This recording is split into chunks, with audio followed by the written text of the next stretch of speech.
Seguí a un desconocido a su casa y casi me meto en un lío. Esto pasó hace 5 años, más o menos el 15 de enero de 2020, justo antes de la pandemia.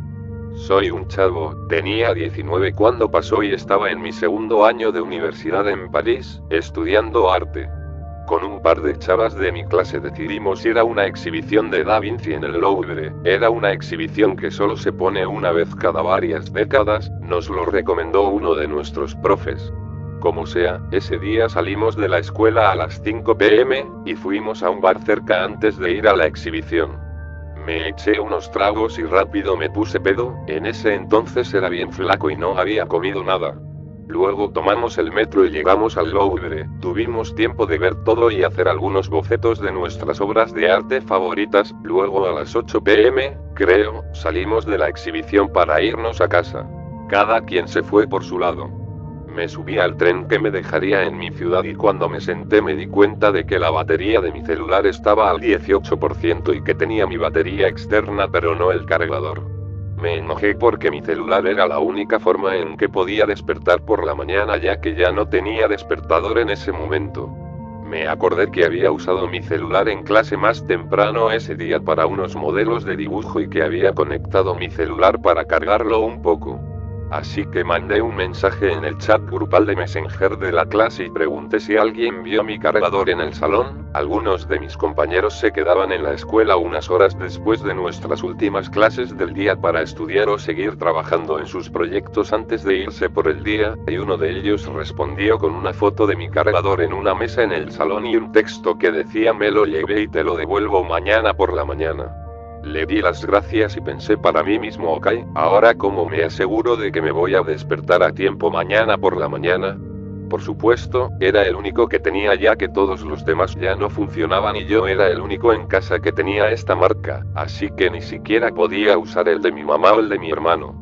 Le pregunté al tipo que estaba sentado a mi lado si tenía un cargador que pudiera usar si no se iba a bajar del tren pronto para poder cargar mi celular el mayor tiempo posible hasta que uno de nosotros se bajara. Me respondió: no tengo, pero checa en la siguiente estación si la tienda aún está abierta para que puedas comprar uno. Cuando llegamos a la siguiente estación pudimos ver que la tienda ya estaba cerrada, la tienda estaba en el andén. Entonces el tipo se volteó hacia mí y me dijo: está cerrado, pero tengo uno en casa que puedes usar. Vivo justo al lado de la estación. Todavía estaba un poco mareado por el alcohol que había tomado unas horas antes y me estaba cansando, así que mis reflejos no estaban muy bien en ese momento específico, y así que respondí ok en lugar de simplemente preguntarle a alguien más. En mi cabeza era como que él iba a su casa, traía el cargador, dejaba que mi celular se cargara un poco con la batería externa, luego se lo devolvía y me iba a casa, pero incluso este escenario no habría tenido mucho sentido. Se supone que el tipo se baja 3 estaciones antes que yo. El protagonista, un joven estudiante de arte en París, recuerda un episodio ocurrido en enero de 2020. Tras asistir con unas compañeras a una exhibición de Da Vinci en el Louvre y beber algunos tragos, tomó el tren de regreso a casa. Ahí descubrió que su celular estaba casi sin batería y no tenía cargador. Un desconocido sentado a su lado le ofreció uno en su casa, y aunque la idea no tenía sentido, el joven aceptó, todavía mareado y cansado. Cuando llegamos a su estación, ambos nos bajamos. Era enero, así que ya estaba completamente oscuro afuera a esta hora. El tipo dice: sígueme. En ese momento tuve esta horrible sensación que decía: no lo sigas, regresa a ese tren y vete a casa. Y rápidamente me dio una especie de ataque de ansiedad y simplemente me dejé llevar, así que fui y lo seguí. En el fondo sabía que lo que estaba haciendo era completamente y sin sentido, pero sentía que no era yo mismo, estaba totalmente estresado y ansioso y me fui con él. Salimos de la estación de tren y caminamos a la estación del tranvía justo al lado y nos subimos al tranvía. El miedo iba en aumento a medida que llegábamos y seguía empeorando. Yo estaba como: ¿qué carajos estoy haciendo aquí? Vete, algo no está bien, vete y vete a casa. Pero no podía, estaba como petrificado, en este punto era como si ni siquiera pudiera controlarme. Creo que el tipo me estuvo hablando todo el tiempo y yo solo asentía a lo que decía. Ni siquiera estaba prestando atención a lo que decía. Por lo que recuerdo, este hombre era bastante más alto que yo y mucho más fuerte que yo, y tenía una mochila con cabezas de vaca de aspecto caricaturesco por todas partes. Nos bajamos del tranvía en la parada más cercana, caminamos por la calle adyacente, tal vez 100, 150 metros, y llegamos frente a una reja. Él abrió la reja con su llavero y yo me quedé en la calle, frente a la reja mientras él la cruzaba. Se volteó hacia mí y dijo: ¿qué haces? Ven conmigo. En mi cabeza yo estaba como no, y luego crucé la reja y lo seguí.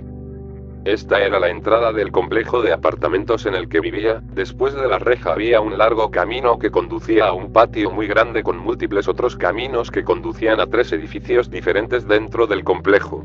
Era de noche, así que no podía ver mucho, aunque había algunos postes de luz en el patio. Caminamos hasta su edificio, que estaba al final del patio, el más alejado de la salida del complejo. Luego, de nuevo en mi cabeza, lo estaba viendo tirar el cargador por la ventana para que pudiera usarlo. Esto todavía suena tonto y no tiene ningún sentido, y luego, de nuevo, lo seguí, siguiéndolo al edificio. Subimos las escaleras hasta el segundo piso y entramos en su apartamento. Al llegar a la estación del hombre, Lo siguió pese a sentir una fuerte alarma interna. caminaron hasta un complejo de apartamentos y entraron en su vivienda. El lugar era pequeño, desordenado y caótico. El desconocido le dio un cargador dañado y se sentó junto a él en la cama, ofreciéndole comida, bebida e incluso quedarse a dormir. El joven, aterrorizado, rechazó todo mientras fingía calma. Una vez dentro, dijo: puedes sentarte, ya vuelvo. Mientras encendía el televisor, me dio un cargador de celular que estaba en el cajón de la mesita de noche y se fue al baño. Me senté y pensé para mí mismo: bueno, ahora estás en un gran lío. Conecté mi celular, la batería de mi celular ahora estaba al 9% y mi celular no se estaba cargando correctamente. Me di cuenta después de unos segundos de que el cargador estaba roto y tuve que inclinar mi celular y el cargador de una manera específica para que se cargara correctamente. Miré a mi alrededor y vi que el apartamento era muy pequeño y desordenado. Básicamente, era solo un dormitorio con un pequeño pasillo entre la entrada y el espacio principal con una puerta al baño en el pasillo. Había una esquina de la habitación que se usaba como cocina. La cama era lo único en lo que podía sentarme, no estaba hecha y había mucha ropa sin doblar y desorden en los muebles y en el suelo. Después de un minuto más o menos, salió del baño y se sentó justo a mi lado en la cama. Todavía tenía mi chamarra y zapatos puestos y mi mochila en la espalda. Me hice el call pero estaba aterrorizado por dentro. Me preguntó si quería algo de beber o comer y me negué y dije que me iría pronto de todos modos porque necesitaba despertarme temprano por la mañana. Luego respondió: también puedes quedarte a dormir si quieres, y yo respondí: no, gracias. Estaba sentado en la parte de la cama que estaba más cerca de la mesita de noche y él estaba entre yo y el pasillo que conducía a la puerta de entrada. En este punto, solo estaba viendo la televisión y yo estaba mirando directamente hacia adelante, solo mirando la pared, sin moverme ni una pulgada, solo petrificado. Y así, de la nada, puso su mano en mi muslo derecho.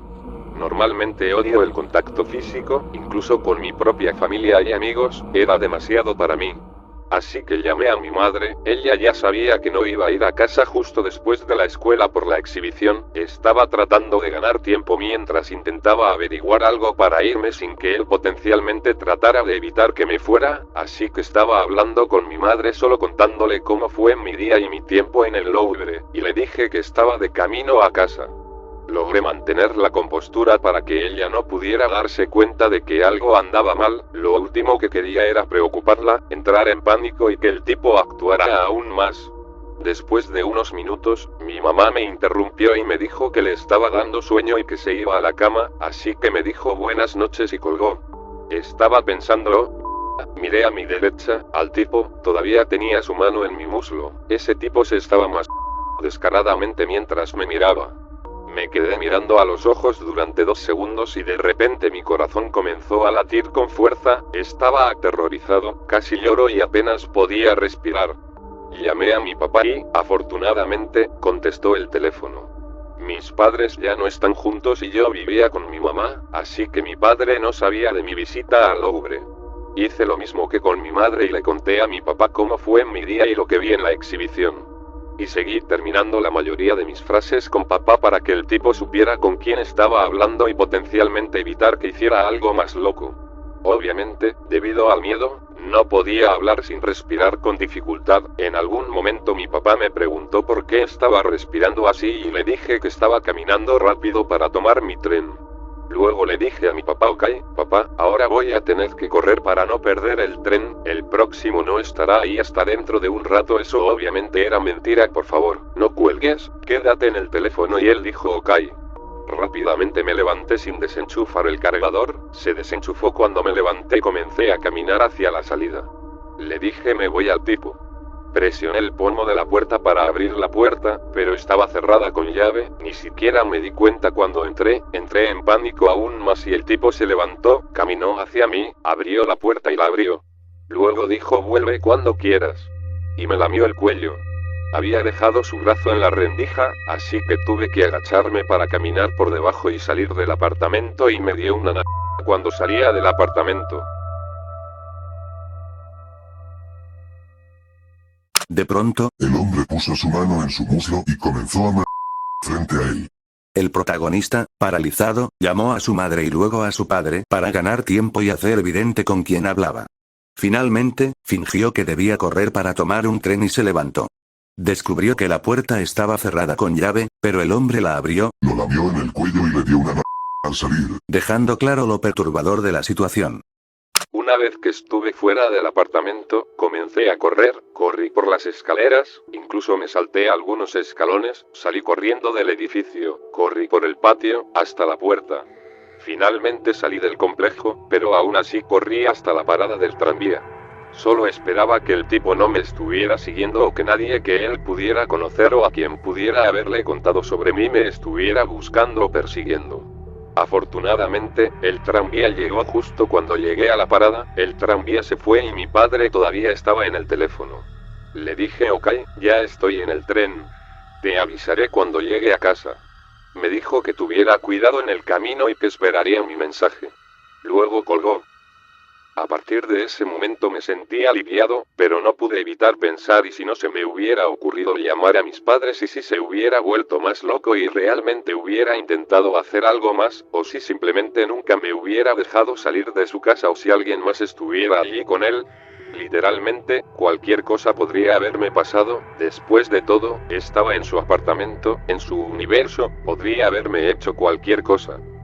Ahora solo confío en mis tripas y en que, si siento algo sospechoso, definitivamente escucharé a mi cuerpo, prestaré atención a las señales y, por supuesto, nunca hablaré con extraños en el transporte público. Eran casi las 9:30 p.m. cuando estaba en el tren que me dejaría en mi ciudad. Y llegué a casa a las 10:30 p.m., todos estaban dormidos, le avisé a mi papá que había llegado a casa, él respondió: ok, gracias y buenas noches. La batería de mi celular todavía estaba muy baja, un poco más del 20% creo. Me fui a la cama, pero no pude dormir durante horas. Me desperté a la mañana siguiente, fui a la escuela y mi compañero de clase me trajo mi cargador de celular y seguí con mi día. Solo le conté a uno de mis amigos más cercanos sobre esto un año después. Cuando lo pienso ahora, me da un poco de risa por lo que suena, pero esto fue realmente lo más aterrador que he experimentado.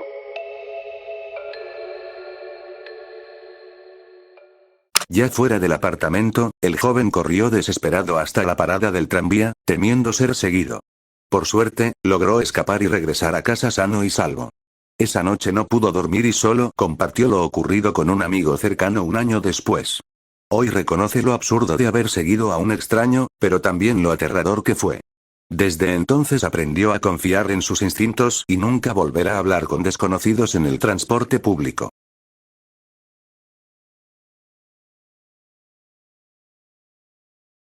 Antes de continuar, te pido de favor que le des like a este video y que te suscribas a mi canal, por favor. Esto me ayudaría mucho a seguir creando contenido. Comencemos con la siguiente historia. Mi experiencia aterradora en los marines. Escribo esto porque hice un post cortito en la sección de comentarios de un TikTok y un montón de gente quería escuchar la historia completa, así que aquí va. Me llamo Jackson y estuve en los Marines. Mi trabajo en el ejército era 1833, operador de vehículo de asalto anfibio. Piensa en un tanque que flota y anda en el agua. Puede llevar marines en la parte de atrás mientras operamos en operaciones de barco a costa, cruces de ríos, apoyo blindado mientras tomamos ciudades, etc.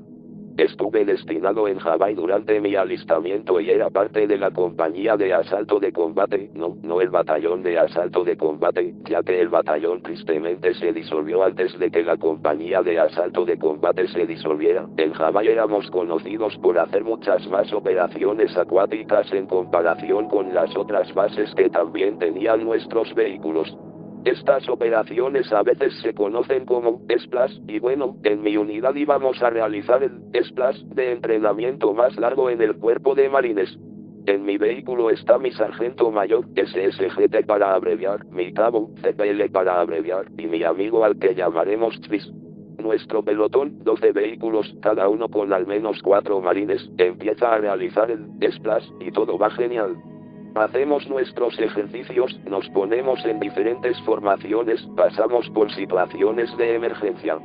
Llegamos a la playa a donde se supone que vamos y continuamos con nuestro entrenamiento. Hacia el final del día empezamos a estacionar nuestros vehículos en la playa para que estemos todos en una columna a lo largo de la playa con la parte delantera de nuestros vehículos mirando al océano. Mi SSGT nos dice que comamos nuestros MRE y que empecemos a prepararnos para la noche y que después de que tomemos cuenta de nuestras armas y cuerpos, estableceremos una guardia. Ahora, para los que no saben, una guardia es cuando en algún momento de la noche es tu responsabilidad estar despierto mientras todos los demás duermen y asegurarte de que todo esté bien, como, sin emboscadas, sin suicidios, que nadie robe nada, tomamos la responsabilidad y empezamos a dar la guardia y soy el desgraciado con mala suerte que le toca de 0-100 a 0-300. Una madresa para los que no saben la hora militar. Le digo, vale, a mi cabo y empiezo a prepararme para la cama para poder dormir un poco antes de que mi amigo Tris venga y me despierte para mi turno de guardia. Ahora, en mi trabajo, todos dormimos en nuestros vehículos ya que son espaciosos y te mantienen fuera de los elementos. Y a diferencia de la guardia típica en otros trabajos, también hacemos nuestra guardia en nuestros vehículos. Se supone que debes subirte a la torreta de nuestro vehículo y escanear los alrededores. Una vez que me acomodo, me duermo rápidamente por lo exhausto que estaba. Jackson, un joven marine, recuerda una experiencia que lo marcó durante su alistamiento en Hawái.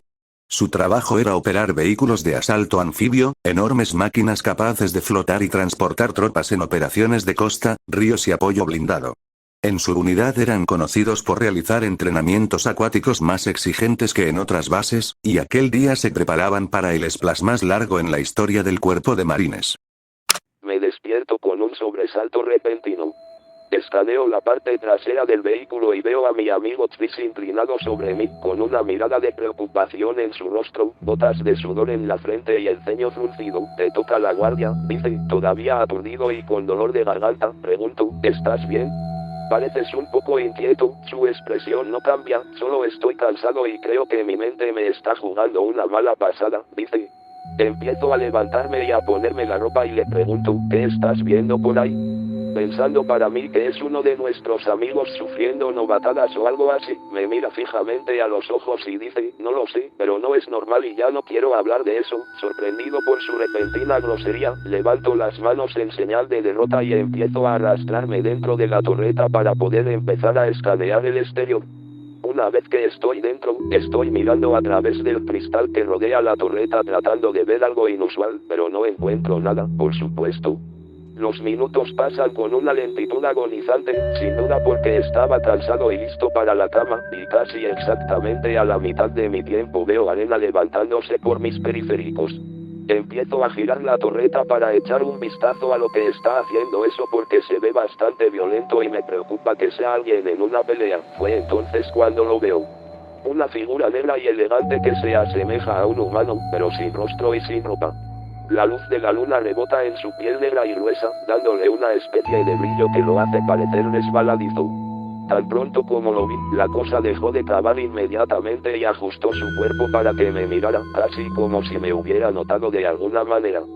Me quedo allí sin mover un músculo por miedo a que me sienta y empiece a cargar. ¿Lo ves, verdad? Pregunta Tris. La criatura, con una velocidad asombrosa, corre hacia el vehículo de al lado y desaparece al otro lado. Sí, susurro tan bajo que estoy 90% seguro de que Tris leyó mis labios en lugar de escucharme realmente. Al final de la jornada, los 12 vehículos del pelotón se estacionaron en la playa, formando una columna frente al océano. Tras cenar sus MR y organizar la guardia nocturna, Jackson recibió el turno más pesado. De 1 a 3 de la madrugada. Exhausto, se durmió en su vehículo hasta que su amigo Chris lo despertó con el rostro sudoroso y preocupado. Chris le confesó que su mente le estaba jugando malas pasadas, pero que había visto algo extraño. Jackson subió a la torreta para vigilar y, a mitad de su turno, notó arena levantándose violentamente. ¿Quieres que me quede contigo? ¿Puedo meterme en la estación del conductor y vigilar contigo? Pregunta. Por favor, hazlo. Suelto tembloroso. Se sube al asiento del conductor y tan pronto como se sienta, escuchamos un golpe. Y luego unos pasos apresurados que suenan casi idénticos a un gato corriendo por un piso de madera. En mis entrañas lo supe. Esa criatura está en nuestro vehículo. No me atreví a darme la vuelta para mirar por el cristal detrás de mí, tampoco quité la mano del mando de la torreta. Escucho a la criatura subirse justo encima de la escotilla que estaba debajo de mí.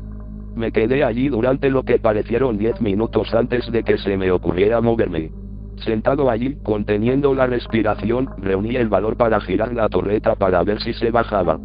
Agarro el mando con fuerza y empiezo a girar en sentido antihorario para volver a mirar hacia el océano. La criatura no se movió hasta que me detuve.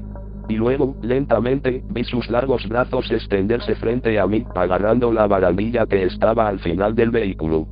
Dedos largos y doblados en ángulos extraños, casi como si se hubieran roto 100 veces y se hubieran curado mal cada vez.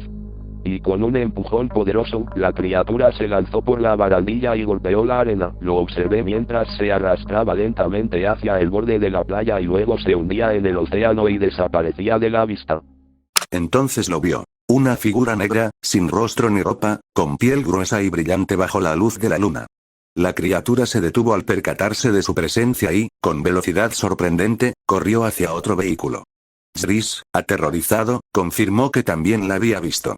Minutos después, escucharon golpes y pasos apresurados dentro de su propio vehículo.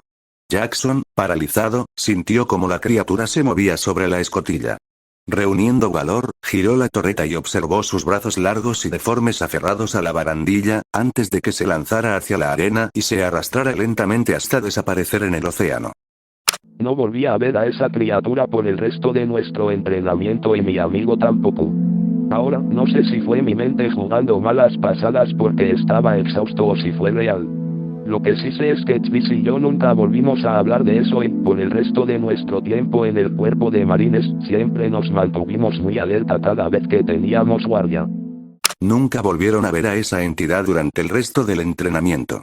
Jackson no sabe si fue producto del cansancio extremo o algo real, pero lo cierto es que tanto él como Chris jamás volvieron a hablar del tema.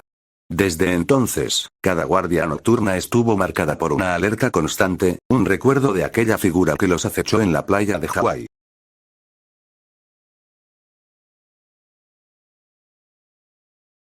Me salí del camino por un minuto. Estuve desaparecido por 5 días. Me salí del sendero por lo que pareció un minuto. Cuando me encontraron, llevaba 5 días desaparecido. Todo el mundo no paraba de preguntar dónde había estado. No tenía una respuesta que tuviera sentido. Todavía no la tengo. Todo el mundo sueña con ir al Caribe, pero la mayoría de la gente termina en lugares como San Martín, Jamaica y las Islas Vírgenes de los Estados Unidos.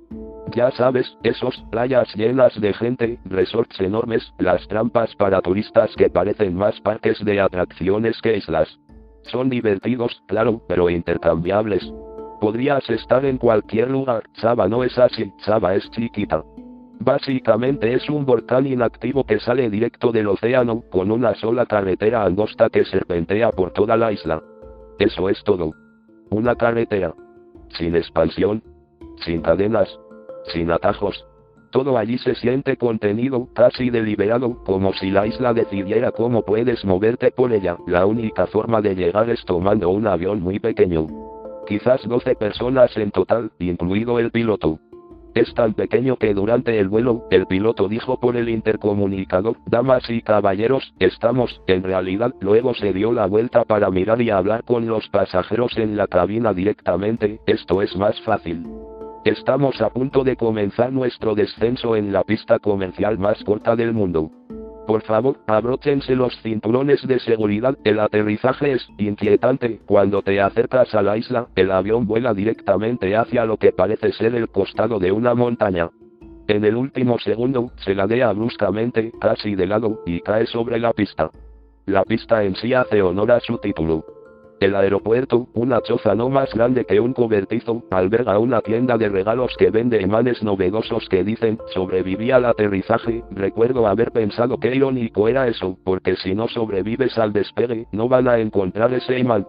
Van a encontrar tu cuerpo en el océano con él todavía en tu bolsillo. A pesar de eso, la isla se siente inmediatamente acogedora.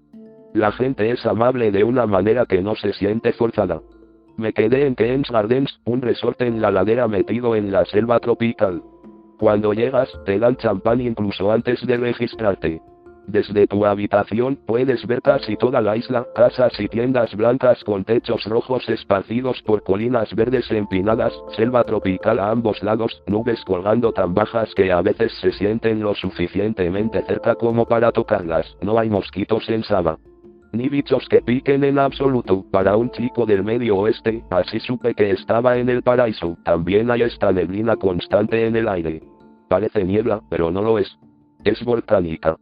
Humo de las profundidades subterráneas, pero no huele a humo.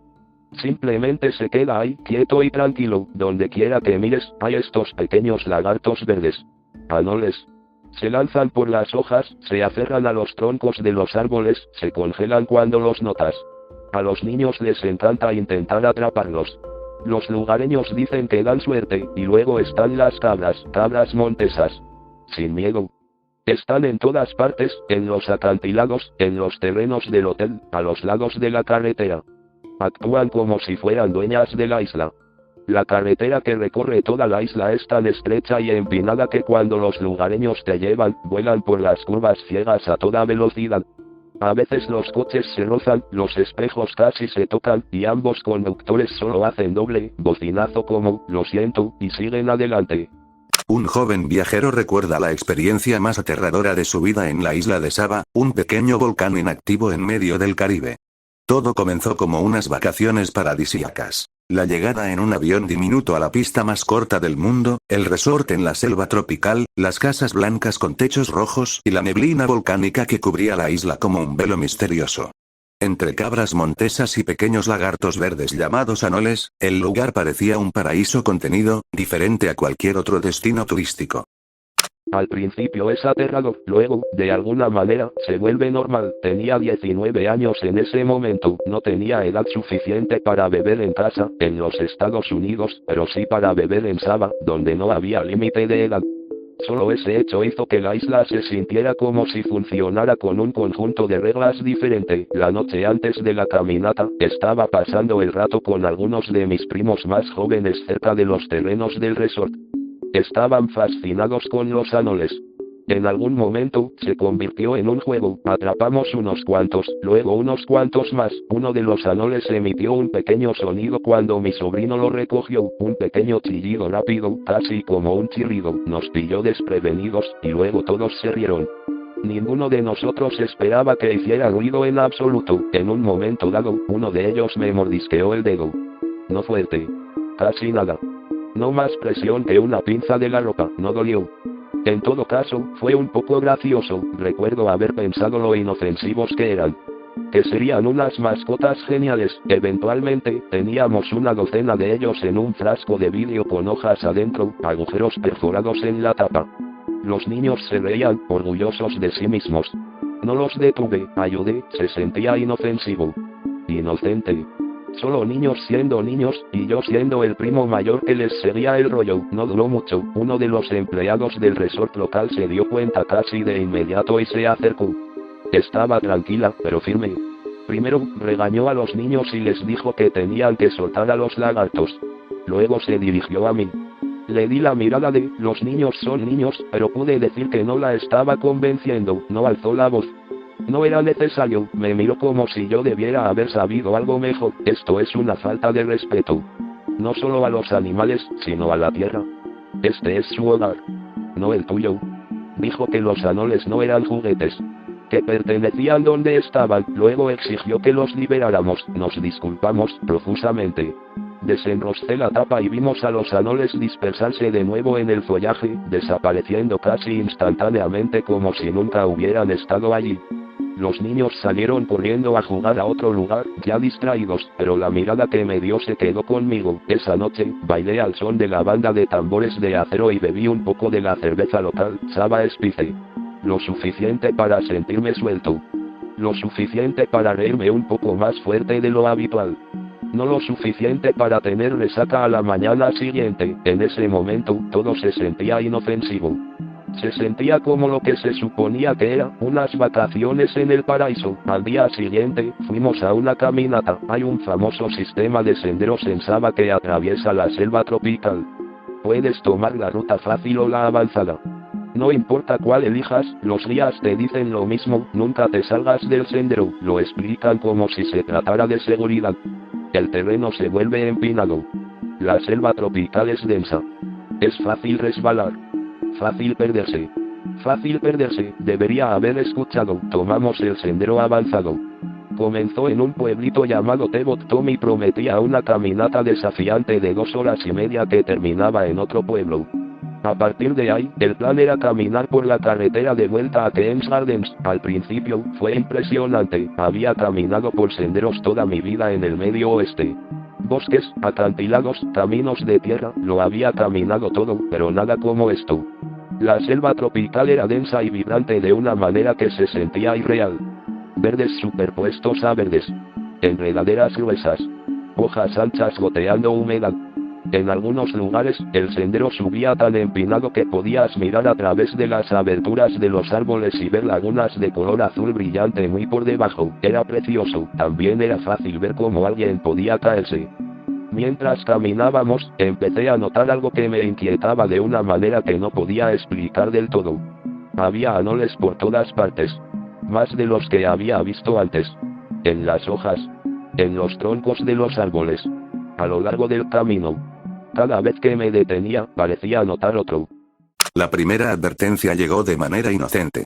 Una noche, jugando con sus primos, atraparon anoles en un frasco de vidrio.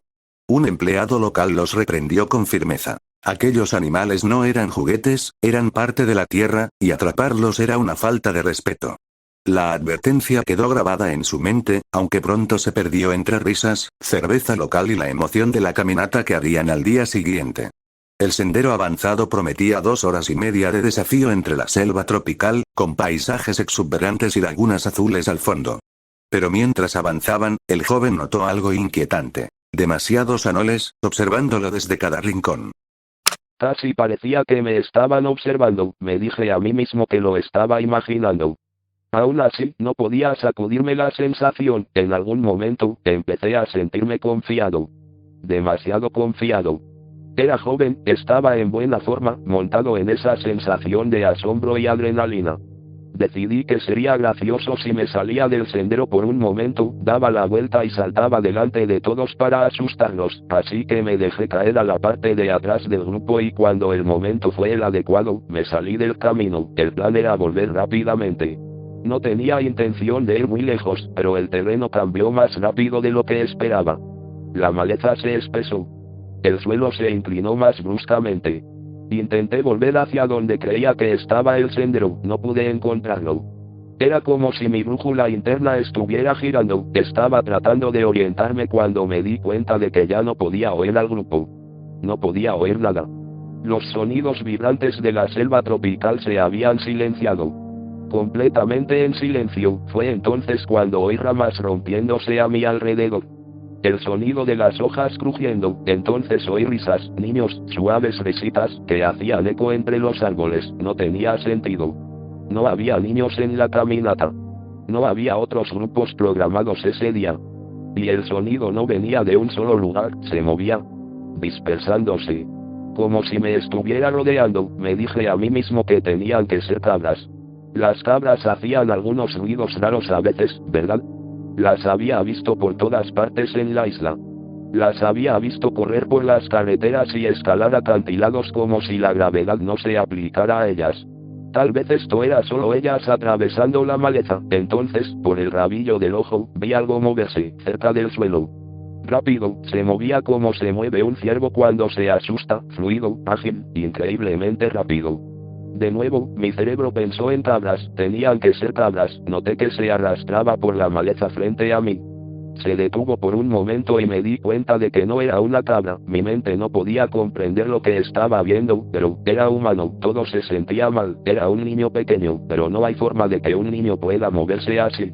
No en ese terreno. No tan rápido. Estaba plegado sobre sí mismo, correteando por la maleza, casi como si estuviera corriendo a 4 patas.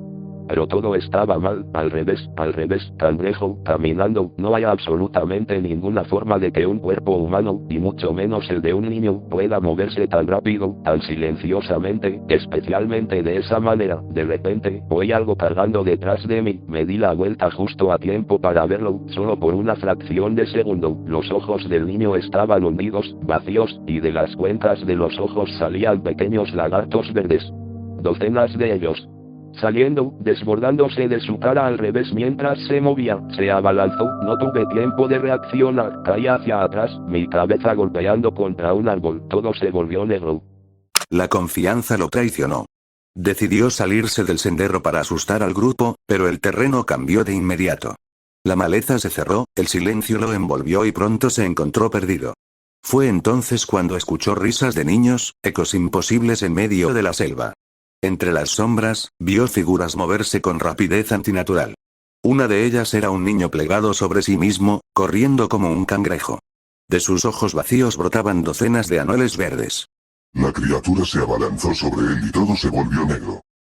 Cuando me desperté, me dolía la cabeza, un dolor profundo y palpitante que parecía empujar hacia afuera desde detrás de mis ojos. Mi cuello estaba rígido, mi visión borrosa, y por un momento no pude saber si mis ojos estaban realmente abiertos o no. Mis oídos zumbaban con un grito largo y agudo que poco a poco fue disminuyendo hasta que solo oí silencio. Entonces oí risitas. Al principio, me sentí aliviado. Alivio real, físico. Mi primer pensamiento fue que mis primos de alguna manera nos habían seguido por el sendero. Que habían decidido ganarme en mi propio juego y colarse para asustarme mientras estaba inconsciente, asustarme de vuelta. Me convencí de que todo lo que había visto antes de desmayarme, el cangrejo, caminando, la velocidad, todo, había sido solo mi cerebro fallando después de que me resbalé y me golpeé la cabeza. Sam, Zach, ya pueden salir, grité. No es gracioso. Estoy herido, la risita no cesó. A medida que mi mente se aclaraba lentamente, entendí por qué esa explicación no funcionaba. La risa era demasiado joven, no había forma de que fueran mis primos. Fue entonces cuando oí algo más, y lo sentí. Mi sangre se heló, un aliento cálido rozó mi oreja. SHHH, giré la cabeza hacia un lado instintivamente, enviando un dolor agudo por mi cuello que me hizo jadear. Estaba seguro de que alguien estaría allí, no había nada. Me froté los ojos, tratando de obligarlos a enfocar. Me di cuenta de que algo andaba mal con la luz. Aunque estaba oscuro. Demasiado oscuro. Mucho más oscuro de lo que debería haber sido, pero aún así, el mundo que me rodeaba parecía verde, no a la luz de la luna, no sombreado, verde. Los árboles parecían haber sido cubiertos de hierba o tal vez musgo. El suelo, lo que yo creía que era el suelo, también estaba cubierto de él. No había rastro. No había tierra. No había hojas. Bajé la mano y presioné mi palma en lo que creía que era hierba. Se movió, no se balanceaba, no crujía, correteó, me congelé. Estas no eran hojas de hierba. No era musgo, eran árboles, miles, quizás millones de ellos, estaban por todas partes, superponiéndose, vertiéndose unos sobre otros, fluyendo por el suelo del bosque y subiendo por los árboles. El verde no era vegetación, era movimiento, la hierba no se movía con la brisa, los árboles estaban corriendo, algo empezó a hacerme cosquillas en los pies. Me estaba arrastrando la piel. Miré hacia abajo y me di cuenta de que no era mi piel la que se arrastraba, sino la de ellos. Al principio, se sintió como estática. como vibración. Casi una cosquilla, luego comenzó la presión, pequeños pellizcos, por todas partes a la vez. Intenté tirar de mis pies hacia atrás, pero el suelo se movió conmigo. La mordedura no era afilada, era implacable. Como estar atrapado en 1000 pinzas de la ropa al mismo tiempo. La risita seguía ahí, pero ahora que era consciente de lo que me rodeaba. El sonido no era risita, demasiado agudo, demasiado en capas. Fue entonces cuando el sonido cambió, la risita se agudizó aún más. Subió a un tono aún más alto. En capas más profundas, un coro de caos, aunque era ensordecedor, lo reconocí de alguna manera. Lo había oído antes. Una vez. Solo una vez, pero esto no era uno, esto eran millones. Intenté concentrarme en ello, y fue entonces cuando me di cuenta de que ya no era risa. O tal vez nunca lo había sido. El sonido subía y bajaba en oleadas, alto, agudo, frenético, superpuesto. Un chirrido. Casi como un chillido. Uno de ellos podría haber sonado inofensivo, pero esto eran miles, no millones. Estaba seguro de que tenían que ser millones de ellos. Sentí que mi corazón latía con fuerza en mi pecho cuando el pánico se apoderó de mí. Necesitaba salir. Así que corrí hasta que mis piernas me traicionaron y cedieron. El olor a azufre llenó lentamente mis pulmones mientras el mundo se desvanecía en negro a mi alrededor. Cuando me desperté de nuevo, había voces que gritaban mi nombre. Voces reales. Tardé mucho tiempo en entender lo que decían. Antes de entender dónde estaba, respondí con la voz ronca, seca, débil. Era gente que me buscaba. Me dijeron que llevaba 5 días desaparecido. 5 días no tenían sentido. Se sintió como horas. Quizás menos. El equipo de búsqueda me sacó por donde habían entrado. Pasando por un letrero desgastado al borde del sendero, Zion Sil, decía. Alguien notó que lo estaba mirando y dijo, casi distraídamente, sí. Cambiaron el nombre hace un tiempo. Pregunté cómo se llamaba antes. El vaciló. La mayoría de la gente todavía lo llama Ellis Gate. Nadie dijo nada después de eso. Cuando despertó, el mundo había cambiado. La selva estaba cubierta de verde, pero no era vegetación. Eran millones de anuales superpuestos, moviéndose como un mar viviente. El suelo vibraba bajo sus pies, mordisqueándolo con presión implacable, mientras un coro ensordecedor de chillidos llenaba el aire. El pánico lo llevó a correr hasta que perdió el conocimiento. Al despertar, escuchó voces humanas. Un equipo de búsqueda lo había encontrado. Había estado desaparecido 5 días, aunque para él apenas habían pasado horas. Lo sacaron por un sendero marcado con un letrero. Zion Sil. Alguien comentó que antes se llamaba de otra manera. El nombre antiguo era Ellis Gate. Nadie dijo nada más.